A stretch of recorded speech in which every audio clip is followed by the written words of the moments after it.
All work no play makes Jack a dull boy. ये quote बचपन में सुना ही होगा, जो बताता है कि बच्चों के लिए अपने वर्क यानी स्कूल और स्टडीज़ से बाहर निकलकर खेलना कितना इम्पॉर्टेंट है। और आज के दौर में नो प्ले के साथ इसमें नो रेस्ट भी ऐड कर सकते हैं। ये तो बच्चों की बात हुई, लेकिन हमारी एडल्ट लाइफ में और करंट लाइफ के कॉन्टेक्स्ट में इसका क्या इम्पोर्टेंस है। हम एक ऐसे ईरा में जी रहे हैं जिसमें हसलिंग, अचीविंग और कॉन्स्टेंटली डूइंग पर बहुत फोकस है। जस्ट बीइंग को लेजीनेस, डलनेस, इनएक्टिव जैसे वर्ड्स से डिफ़ाइन किया जाता है। अगर हम खाली बैठे रहें तो अनप्रोडक्टिव फील करते हैं और टाइम वेस्ट करने का गिल्ट आता है। हम रेस्टिंग और रिलैक्सेशन को जैसे भूल ही गए हैं। ना फिज़िकली ठीक से रिलैक्स करते हैं और ना मेंटली रिलैक्स होने की परमिशन खुद को देते हैं। इंडस्ट्रियलाइजेशन और टेक्नोलॉजी बूम की वजह से हमारा बहुत सारा मैनुअल वर्क एक बटन दबाने से होने लगा है। ऐसे में हमारी लाइफ ज़्यादा रिलैक्स्ड होनी चाहिए, फिर भी ऐसा क्यों नहीं है। इतने लोग वर्कहॉलिक्स, स्क्रीन जंकीज़, सोशलाइजिंग एडिक्ट्स या नींद की गोलियों के शिकार हैं। हम बॉडी को कॉन्स्टेंटली कोई काम में उलझाए रखना चाहते हैं। सिमिलरली हम माइंड को भी ओवर एक्टिव रखते हैं। वरीज, स्ट्रेसर्स और डिस्ट्रैक्टर्स आजकल की दुनिया में भरपूर हैं। आज हमारे पास जितनी सुविधा है उसने उतने ही ऑप्शंस बढ़ा दिए हैं। प्रॉब्लम ऑफ प्लेंटी हो गई है, जिसमें डिसीजन मेकिंग और लेटिंग गो डिफ़िकल्ट बन जाता है। एक तो हमारे सराउंडिंग्स में इतना स्टिमुलस है, स्क्रीन्स के थ्रू, सोशल और बिजनेस नेटवर्क से, वर्क प्लेस डिमांड्स में हर तरफ से खिंचाव है और इससे कॉग्निटिव ओवरलोड हो जाता है। हम इस प्लेंटी को टैकल करने के लिए 24 घंटे के अंदर इतना कुछ फिट करने की कोशिश में रहते हैं कि पूछो ही मत। और फिर भी fear of missing out, being left behind के सटल फियर में जीते रहते हैं। ऐसी ओवर एक्टिविटी से माइंड और बॉडी को काम डाउन होने का मौका नहीं मिलता। तो फिर कैसे वर्क लाइफ या वर्क रेस्ट बैलेंस ला सकते हैं? एक स्पेसिफिक वे है अपने डे को अच्छे से डिवाइड करने का, जिसे कहते हैं द 8-8-8 रूल। इसके हिसाब से आपको दिन के 24 घंटों को 8 hours of work, 8 hours of rest और 8 आवर्स ऑफ प्ले के हिसाब से बांटना चाहिए। 8 आवर्स ऑफ वर्क के हिसाब से अगर 5 वर्किंग डेज़ हैं तो 40 आवर्स अ वीक हुए, जो वैसे भी एक्सपर्ट्स द्वारा recommended ideal number of working hours का मेजर है। हम सोचते हैं कि हम ज़्यादा टाइम डिवोट करेंगे, बिज़ी रहेंगे तो ज़्यादा या बेटर आउटपुट दे सकेंगे। हम अपने बिजीनेस और लॉन्ग वर्किंग आवर्स को प्रोडक्टिवनेस का मेजर मानकर उसे फ्लॉन्ट करते हैं। लेकिन एक्चुअली जब हमारे पास टाइम लिमिटेड होता है तब हम ज़्यादा फोकस से काम करते हैं और प्रायोरिटीज़ को समझकर एक्स्ट्रा अननेसेसरी एक्टिविटीज़ को रूल आउट कर देते हैं। We don't spread ourselves thin. जो इस बात पर डाउट कर रहे हैं, मैं उन्हें कहूँगी कि आप टिम फेरिस की famous book the 4-Hour work week ज़रूर पढ़ें। अगर डेनमार्क और यूएस का भी एग्जाम्पल देखें तो डेनमार्क में स्कूल और ऑफिस आवर्स कंसिडरेबली कम है यूएस से, लेकिन वहाँ प्रोग्रेस में कोई कमी नहीं और वर्ल्ड हैप्पीनेस इंडेक्स पर भी टॉप रैंकिंग्स में रहती है। दूसरी तरफ यूएस के रिसर्चेस में देखा गया है कि काफ़ी लोग ओवरवर्क्ड और एग्जॉस्टेड रहते हैं, जिससे बर्नआउट और डिससैटिस्फैक्शन के इश्यूज़ होते हैं। वर्क इज़ वर्शिप, ये बात सही है, लेकिन क्या वर्शिप कर रहे हैं वो समझना ज़रूरी है। काम में हार्ड वर्क और आपकी खुद की इंटरनल फुलफिलमेंट उसे पूजनीय बनाती है, ना कि ओवरवर्किंग और आउटर फियर बेस्ड एडिक्शन। एक काम कीजिए, अगर आपके वर्क आवर्स एक्सेसिव हैं तो अगले 15 दिन के लिए आप इंटेंशनली उसमें से 1 घंटा कम करके देखिए। क्या आपके काम अधूरे रहते हैं या माइंड ऑटो एडजस्ट कर लेता है? अब बात करते हैं 8 आवर्स ऑफ रेस्ट की। रेस्ट के लिए प्रॉपर स्लीप और फिज़िकल स्ट्रेस जैसे एक्सरसाइज से रिकवरी दोनों बहुत ज़रूरी हैं। अच्छी क्वालिटी की नींद के लिए कई स्लीप हाइजीन के पैरामीटर्स मैटर करते हैं। इसमें आता है एक तो हमारा स्लीप एनवायरनमेंट। इसके लिए सोने से 1 घंटे पहले स्क्रीन्स ऑफ कर देना, बेडरूम में सॉफ्ट येलो लाइट्स यूज़ करना, कोजी बेडिंग और कंफर्टेबल कपड़े यूज़ करना और कंप्लीट डार्कनेस में सोना इम्पॉर्टेंट है। साथ ही सोने और उठने के फिक्स टाइमिंग्स होने चाहिए और जहाँ तक हो सके रात की नींद स्किप नहीं करनी चाहिए। बॉडी में जो केमिकल्स नाइट टाइम में रिलीज़ होते हैं वो दिन में नहीं होते और इसलिए रात की नींद सैक्रिफाइस करने से शरीर को बहुत नुकसान होता है। इससे स्लीप डेट बनता है जो वीकेंड या हॉलिडे पर एक्स्ट्रा सोने से पूरा नहीं होता। ऑल्सो स्लीप स्पेशलिस्ट जैसे डॉक्टर माइकल ब्रेस बताते हैं कि दिन में एक छोटी झपकी लेने से ब्रेन की कॉग्निटिव एफिशिएंसी बढ़ जाती है और मेंटल शार्पनेस रहती है। In fact Google, Uber, NASA, Samsung और नाइके जैसी कई बड़ी कंपनीज़ ने अपने एम्प्लॉयज़ के वेलबीइंग के लिए ऑफिस आवर्स में शॉर्ट नैप टाइम के अरेंजमेंट्स किए हैं। आजकल स्लीप के लिए बहुत सारे ऐप्स और ट्रैकर्स हैं, लेकिन मैं आपकी कॉम्प्लेक्सिटी बढ़ाना नहीं चाहती। एक सिंपल वे है चेक करने का कि आपकी स्लीप कैसी रही है। अगर आप सुबह उठकर एक्टिव और रिफ़्रेश्ड फील कर रहे हैं, मतलब आपकी स्लीप अच्छी है। कितने लोग तो फिज़िकल वर्कआउट्स में भी रेस्ट नहीं लेना चाहते। ज़्यादा दिन एक्सरसाइज करेंगे तो बेटर है ऐसा सोचते हैं, लेकिन सिर्फ क्वांटिटी नहीं क्वालिटी पर फोकस ज़्यादा मायने रखता है। अगर हम वेल रेस्टेड नहीं हैं और ऐसे में बॉडी को एक्सरसाइज के लिए पुश करते हैं तो उससे फ़ायदा नहीं नुकसान ही होगा। हम ये नहीं समझते कि ये शरीर एक वंडरफुली कॉम्प्लेक्स और मैजिकल मशीन है जो हमें यूज़ करने के लिए मिला है। इसे एक्टिव तो रखना ही है, लेकिन संभालना और ओवरयूज से बचाना भी है। बॉडी को अच्छे से रेस्ट चाहिए ताकि जितना वेयर एंड टेयर हुआ है उसमें रिपेयर हो सके और ऑप्टिमम वर्किंग कंडीशन में ये लाइफ लॉन्ग फंक्शन करे। हम अपनी बॉडी को crazy fat diets, over workouts, unnecessary travel exertion, excessive लंबे वर्क आवर्स और स्लीप कॉम्प्रोमाइज़ जैसी कई हार्मफुल प्रैक्टिसेस से अब्यूज़ करते हैं।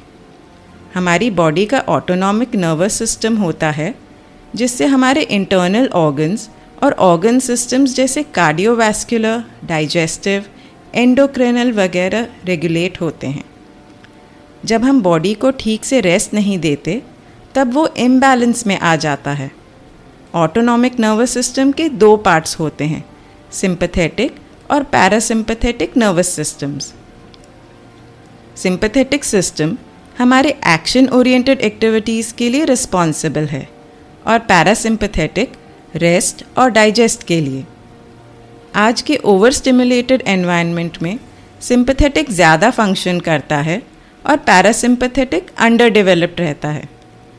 हम शरीर और मन के घोड़े भगाते रहते हैं बिना उसकी पुकार सुने और एक दिन anxiety, BP, diabetes, heart problems, cancer, digestive issues जैसी बीमारियां घेर लेती हैं। हम ये नहीं देख पाते कि हमारे वर्तमान में जो प्रॉब्लम है वो 1 साल पहले अचानक से नहीं आई। कई सालों से जो इम्बैलेंस क्रिएट करते जा रहे हैं ये उसका रिज़ल्ट है। अगर 2 लोगों के पास एक एक घोड़ा हो जिसमें से एक उसे पुचकारता है, उसका ध्यान रखता है और दूसरा सिर्फ उसे चाबुक मारकर काम करवाता है, तो मुसीबत आने पर कौन सा घोड़ा अपने मालिक का साथ देगा? इसका आंसर देने के लिए आप खुद ही समझदार हैं। जहाँ पर 8 आवर्स ऑफ प्ले की बात है तो इसमें वो सारी एक्टिविटीज़ आ जाती हैं जो हमें लाइफ का मज़ा उठाने देती हैं। इसके लिए मैं बाइबल में बताए गए एक कॉन्सेप्ट को बहुत अप्रिशिएट करती हूँ जो हम अपने प्ले टाइम में इनकॉर्पोरेट कर सकते हैं। बाइबल में लिखा है, God made the heavens, the earth and the seas in 6 days and rested on the 7th day. 7वें डे पर ईश्वर मेकिंग से अपनी क्रिएशन के एन्जॉयमेंट पर शिफ्ट हुए। इस 7वें डे को शबात कहते हैं, जो क्रिश्चियंस के लिए कमांडमेंट या लॉ बताया गया है। इसे कंपल्सरी रेस्ट डे बताया है, लेकिन जैसे मैं समझती हूँ ये फिज़िकल रेस्ट नहीं, मेंटल रेस्ट के बारे में है। एक थोड़ी देर का फुल स्टॉप जो डूइंग से बीइंग तक ले जाए, जो लाइफ को जीने के बजाय लाइफ में जीने की सीढ़ी हो। ये एक बहुत ही अच्छी गाइडलाइन है हम इंसानों के लिए। कई बार हम अपने daily tasks, to do lists, work, home और सोशल ड्यूटीज़, इन सब में इतना खो जाते हैं कि ज़िंदगी कब गुजर जाती है पता ही नहीं चलता। काम करने में इतना मसरूफ़ हो जाते हैं कि क्या और क्यों कर रहे हैं उस पर नज़र नहीं डालते और ना ही लाइफ के दूसरे पहलू एंजॉय करते हैं। शबात एक गिफ्ट है जो लाइफ की रैट रेस में थोड़ी देर का पॉज लाता है। ये क्लियरली बताता है कि हमारी लाइफ में हम क्या क्या अचीव कर रहे हैं, उससे कहीं इम्पॉर्टेंट हम क्या हैं वो है। हमारा एग्जिस्टेंस, हमारी आइडेंटिटी, हमारे गिफ्ट्स, हमारी मिस्टेक्स, हमारे चैलेंजेस, हमारी लर्निंग्स, सब कुछ। दुनिया तो हमें सक्सेस से ही नापेगी, लेकिन हमें उसके एक्सपेक्टेशन से अपने आप को फ्री रखना है। दुनिया कहेगी और करो और कमाओ और बड़े बनो, अभी बहुत बाकी है, तुम में अब भी कमी है। गॉड कहते हैं तुम हर सूरत में मुझे प्यारे हो, यू आर इनफ। अपने आप को, अपनी लाइफ को अप्रिशिएट और इवॉल्व करो। और इसके लिए शबात कई प्रैक्टिसेस को इवॉल्व करने की बात करता है। पहला है अपने पर्सनल जॉय के लिए अपनी हॉबीज़ और इंटरेस्ट में एंगेज करना। बड़े होने पर हम बचपन की क्यूरियोसिटी और एक्सप्लोरेशन को भूल जाते हैं, लेकिन लाइफ को ज़्यादा मीनिंगफुल बनाने के लिए इनसे टच में रहना भी ज़रूरी है। एक दूसरा एस्पेक्ट है अपने रिश्तों और कम्युनिटी में इन्वॉल्व होना, आपस में अच्छा टाइम बिताना, सुख दुख शेयर करना और एक दूसरे के सपोर्ट से ग्रो होना। हर छोटा बड़ा, अमीर गरीब, सब के लिए ये इक्वली एप्लीकेबल है और अपने तन मन और धन से हम एक दूसरे के लिए कुछ न कुछ कर ही सकते हैं। तीसरा, शबात सिखाता है कि अपने रोज़ की कश्मकश को कुछ टाइम के लिए भूलकर अपने स्पिरिचुअल डेवलपमेंट पर फोकस करें। प्रेयर्स के थ्रू या कोई और कामिंग माइंडफुल एक्टिविटी, चाहे जो भी मीडियम पसंद आए, लेकिन कुछ टाइम के लिए उन चीज़ों के बारे में सोचें जो हमें डीपली अफेक्ट करती हैं, लेकिन जिन पर हमारा ध्यान नहीं होता।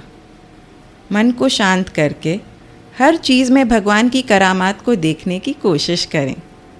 ऑल्सो कुछ टाइम लाइफ की सिंप्लिसिटी को एक्नॉलेज करने में गुजारें। नेचर में जाएं बिना कोई एजेंडा के। और लास्ट में हमें कुछ टाइम निकालना है अपने काम, अपनी लाइफ जर्नी को पीछे मुड़कर देखने के लिए। अपने दिन, अपने वीक को याद करें, एनालाइज करें, उस पर रिफ्लेक्ट करें। हम किस दिशा में जा रहे हैं, इसका अंदाज़ा हमें तब आता है जब हम पीछे मुड़कर उस रास्ते को जांचते हैं। लेकिन अगर हम बस उस पर भागते ही रहेंगे तो कोर्स करेक्शन करने का मौका नहीं मिलेगा और फिर किसी दिन ये अफसोस ना रहे कि हमें तो ज़िंदगी बनानी थी कुछ और बन गई कुछ और। बस इस तरह से वर्क, रेस्ट और प्ले की आँख मिचौली हमें वर्क लाइफ बैलेंस की तरफ ले जाती है। इसमें कोई भी रूल एकदम अडिग नहीं है, nothing is set in stone, और आप अपनी इंटेलिजेंस और सिचुएशन के बेसिस पर थोड़ा इधर उधर अपने हिसाब से कर सकते हैं। लेकिन ये एक डेली लाइफ ब्रेकअप देता है जिससे हमें गाइडेंस मिलती है। आई होप आपको भी मेरी तरह ही इस 888 के प्रिंसिपल ने कुछ क्लैरिटी दी होगी। और इस एपिसोड के थीम को ध्यान में रखते हुए मैं भी एक पॉज ले रही हूँ। बहुत खुशी के साथ मैं आपसे शेयर करना चाहती हूँ कि इस मंथ में विस्परिंग विजडम ने 1 साल का माइलस्टोन पूरा कर लिया है। मेरे होठों से आपके कानों तक का ये सफ़र बहुत ही सुहाना रहा। आपका इनकरेजमेंट, फीडबैक, सजेशंस, अप्रिसिएशन, इन सब ने मेरे दिल को इतना छुआ कि आई एम ओवरवेल्म्ड। ये पॉडकास्ट जितना मेरा है उससे कहीं ज़्यादा आप सबका है, and it would not have existed without you. So thank you to all the listeners from our 1-year-old baby. Thank you from the bottom of my heart.